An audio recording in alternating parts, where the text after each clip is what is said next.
नमस्कार सर, मेरा नाम राजू है।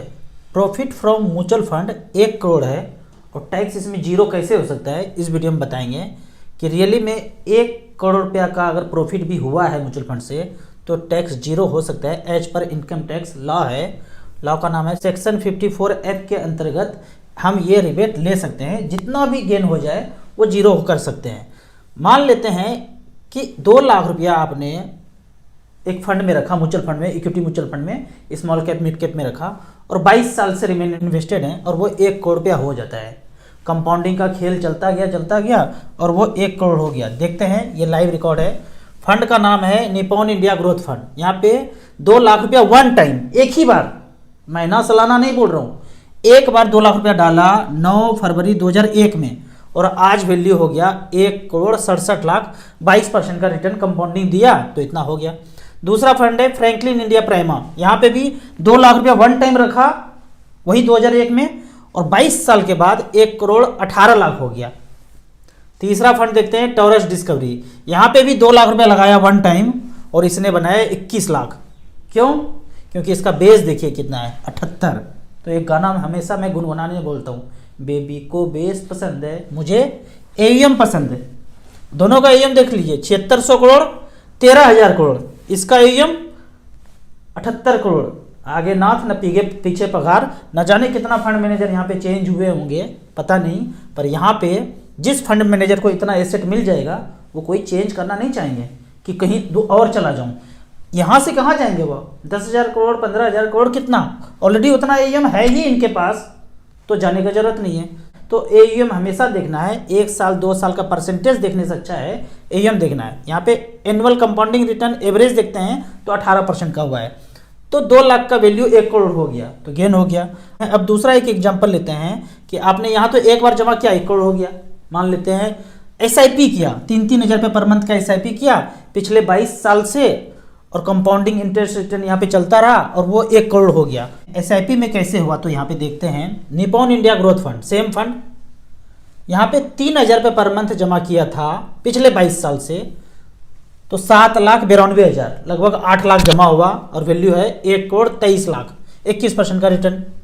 फ्रैंकलिन ने यहाँ भी लगभग 8 लाख जमा हुआ, 97 लाख बना है। टॉरस डिस्कवरी ने 47 लाख बनाया है।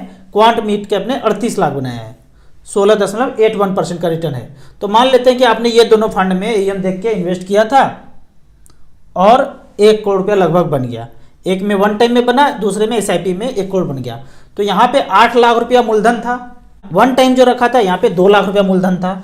अब देखते हैं गेन कितना हुआ। 1 करोड़ लगाया था, 2 लाख माइनस कर दीजिए, मूलधन 2 लाख था तो बचा 98 लाख आपको गेन हुआ। और म्यूचुअल फंड में बोलते हैं 1 लाख आपको छूट है, कभी भी सेल करेंगे 1 लाख गेन और छूट है, तो 1 लाख और माइनस कर दीजिए, बचा कितना? 97 लाख। अब 97 लाख पे 10% टैक्स देना पड़ेगा, 9,70,000। 10% ही टैक्स देना है। लॉन्ग टर्म कैपिटल गेन कितना? 10%। पूरा का पूरा नहीं टैक्स जाएगा, 10% टैक्स जाएगा। कितना भी गेन हो जाए तो आपके इनकम में नहीं जुड़ेगा। बहुत कंफ्यूजन है लोगों में कि मैं तो 20% के स्लैब में आता हूँ, 30% के स्लैब में आता हूँ। आप कहीं भी आते हैं, नीचे से ऊपर, कहीं आसमान में हैं, जहाँ भी हैं, आपको म्यूचुअल फंड में टैक्स 10% ही देना है। आपका इनकम 10 लाख है, 20 लाख है, 1 करोड़ है, 100 करोड़ है, कितना भी है, म्यूचुअल फंड का गेन इनकम में नहीं जोड़ा जाता है। जो भी गेन होगा उस पर 10% ही देना है, चाहे कोई भी हो। तो 97 लाख का 10% 9,70,000 टैक्स देना है। अगर ये बचाना है तो बोलता है वो सेक्शन जो ऊपर बोला था कि इस सारे पैसे का घर खरीद लीजिए। इस सारे पैसे का बोला था 20-22 साल रेंट पे रहिए, जहां भी रहिए, मजे से रहिए, काम कीजिए, और अब वो टाइम आ गया कि अपना घर लेना है तो ये सारे पैसे का आप घर ले लीजिए, तो टैक्स आपको जीरो देना पड़ेगा। अब यहाँ पे भी एक खेल है कि सपनों का घर लेना है तो कैसे लेना है।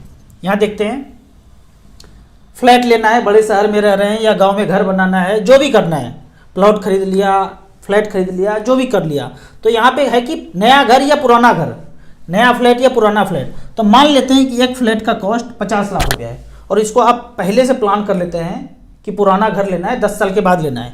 इस फ्लैट का कॉस्ट जो बन चुका है 10 साल के बाद 3 से 4% ही ग्रोथ है, अगर आप सर्वे करेंगे पुराना घर पिछले 15 साल पिछले 10 साल में कितना ग्रोथ हुआ तो पता चलेगा 3 से 4%। मैं ये 4% मानता हूँ।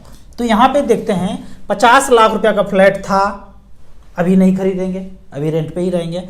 10 साल के बाद लेंगे तो 4% के रेट से ग्रोथ होगा तो ये 74-75 लाख का मिलेगा। बहुत ज़्यादा बढ़ जाएगा, खूब बढ़ जाएगा।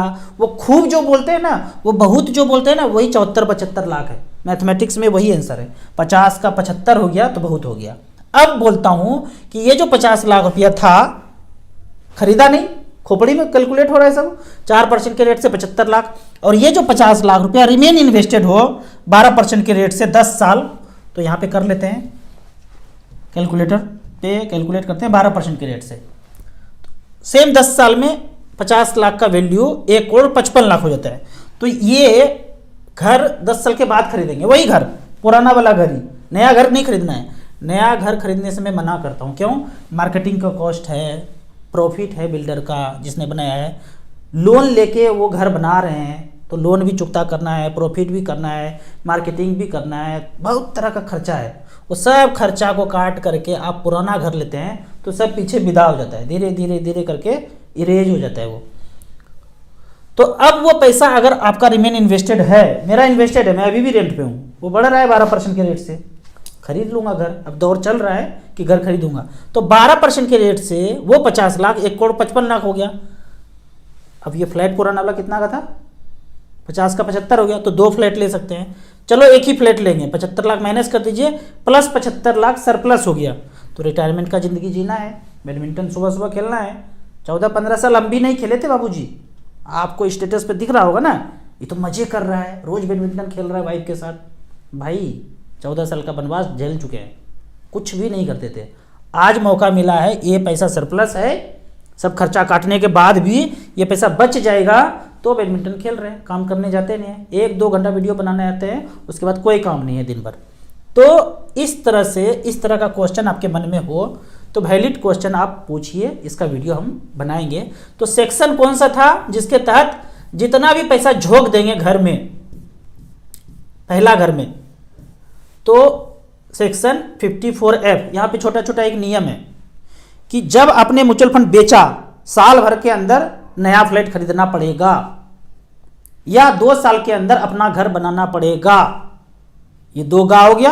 अब तीसरा गा और भी है कि आप जब बना लिए या खरीद लिए 3 साल तक फ्लैट नहीं बेचना पड़ेगा। 3 गो गा था, तो इसको याद कर लीजिए। आपको इसी तरह म्यूचुअल फंड के बारे में और कुछ जानना है, इन्वेस्टमेंट के बारे में जानना है, तो इस नंबर पे मुझे व्हाट्सएप कर सकते हैं।